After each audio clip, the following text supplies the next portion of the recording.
పాకిస్తాన్ నౌకాదళం ఇటీవల తన ఆధునీకరణలో భాగంగా చైనా సహకారంతో నిర్మించిన హాంగోర్ తరగతికి చెందిన మొదటి సబ్మెరైన్ ను తన సేవల్లోకి తీసుకుంది.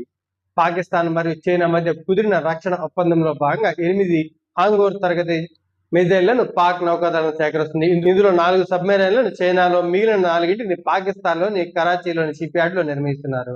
1971 నాటి ఇండియా పాకిస్తాన్ యుద్ధంలో భారత నౌకాదళానికి చెందిన యుద్ధ నౌకను ముంచిన పాక్ సబ్మెరైన్ పేరు హాంగోర్. ఆ పేరుని ఈ కొత్త తరం సబ్మెరైన్లకు కూడా పెట్టారు. దీంతోనే తెలుస్తుంది ఇండియా అంటే పాకిస్తాన్ కు ఎంత ద్వేషం ఉందో. ఈ సబ్మెరైన్లు చైనాకు చెందిన type 09B yuan class design ను ఆధారంగా రూపొందించబడ్డాయి.